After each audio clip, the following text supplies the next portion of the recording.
Assalamualaikum warahmatullahi wabarakatuh. Terkait dengan pertanyaan masalah musik, tentu kalau kita mengacu kepada kitabullah, bahwa ada sebagian manusia yang man yashtari lahwal hadis. Ada nanti manusia yang memperjualbelikan lahwal hadis. Apa itu lahwal hadis? Imam Abdullah, sahabat ini ya, Ibnu Abbas radhiyallahu anhuma, dan juga sahabat-sahabat yang lain. Bayangkan, sekelas sahabat menafsirkan lahwul hadis adalah musik dan nyanyian. Ya, musik dan nyanyian. Kemudian muncullah imam-imam madhab seperti hanya Imam Abu Hanifah, Imam Malik, Imam Syafi'i, Imam Ahmad. Mereka juga sepakat bahwa musik, nyanyian, dan alatnya merupakan perkara yang makruhat litahrim, yaitu dibenci karena keharamannya. Sekarang catatannya adalah bagi penanya yang dalam tanda petik baru hijrah, tentunya kita berdoa kepada Allah supaya diberikan hidayah dan juga istiqomah. Selanjutnya, ketika kita dihadapkan tentang hukum Allah dan Rasulnya, serta situasi dan kondisi yang ada pada diri kita, maka jangan sampai diri kita mencari pembenaran alias hawa nafsu yang diikuti hanya untuk mengkanter hukum Allah dan Rasulnya. Misalnya seperti ini. Ketika kita baru hijrah, mungkin ada perkara-perkara yang masih susah untuk ditinggalkan. Contohnya adalah musik. Kemudian karena kita masih belum bisa meninggalkan musik, kita cari pembenaran, oh ada kok ulama yang membolehkan musik. Padahal sekarang ulama yang membolehkan itu siapa? Bisa dihitung dengan jari jemari. Salah satunya yaitu Ibnu Hazm di dalam kitab Muhalla. Itu saja. Dan itu merupakan pendapat yang cacat atau yang tidak bisa diambil oleh para ulama yang lain. Artinya itu pendapat yang harus ditinggalkan. Jadi intinya ketika kita mungkin belum bisa meninggalkan salah satu dari maksiat, jangan kemudian menghalalkan apa yang telah diharamkan oleh Allah dan Rasulnya. Begitu juga sebaliknya, itu menghawa nafsu kita. Ya, jadi kalau mamanya kita masih mungkin bergelut dengan musik, kita katakan musik tetap haram. Tapi hati ini atau hawa nafsu ini masih sering melalaikan hukum Allah itu.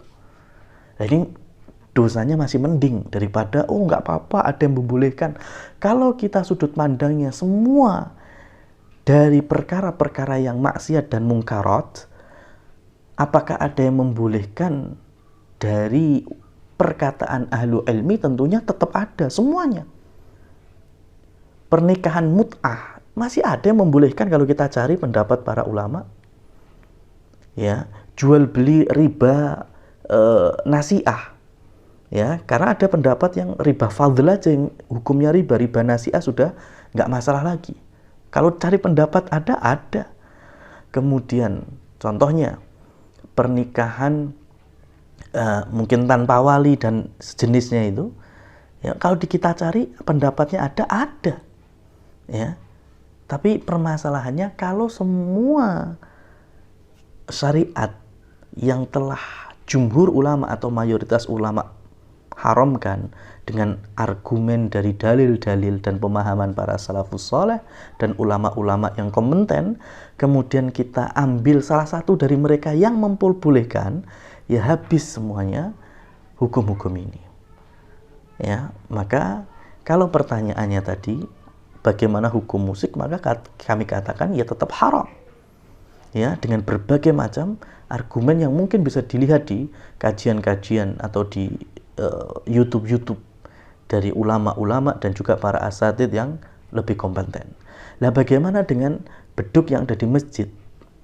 Nah, tentu apa fungsi daripada beduk?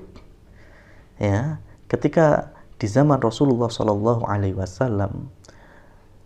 di saat itu ujung-ujungnya di dalam menggerakkan manusia untuk ke masjid, jamaah adalah azan. yang itu adalah mimpi salah seorang sahabat dengan lafadz Allahu Akbar sampai la ilaha illallah. Sebelumnya ada yang pakai trompet saja, pakai ini saja, kobaran api saja, ya semuanya ditentang karena tasyabuh dengan keyakinan-keyakinan yang lain seperti keyakinan Nasara, keyakinan Majusi. Ternyata kita punya yang terbaik, yaitu dengan sautul adzan atau suara adzan. Lantas bagaimana dengan beduk? Beduk bukan dari simah atau ikon muslim, maka lebih baik untuk ditinggalkan. Kemudian ada pertanyaan yang aneh sekali, bagaimana dengan malaikat Israfil yang kemudian meniup trompet? Trompet kan juga alat musik. Emang bisa bayangkan trompetnya Israfil seperti seruling zaman kita atau trompet zaman kita? Tentunya kan tidak. Ya, kita nggak bisa membayangkan trompetnya malaikat Israfil itu seperti apa. Karena yang punya tanggung jawab beragama itu adalah kita dan jin. Ya, wa ma khalaqtul jinna wal insa illa liya'budun. Adapun malaikat orang-orang yang taat, bukan orang-orang ya, makhluk yang taat. Ya, sehingga alamnya malaikat dengan alamnya kita juga beda. Wallahu a'lam bishawab. Wassalamualaikum warahmatullahi wabarakatuh.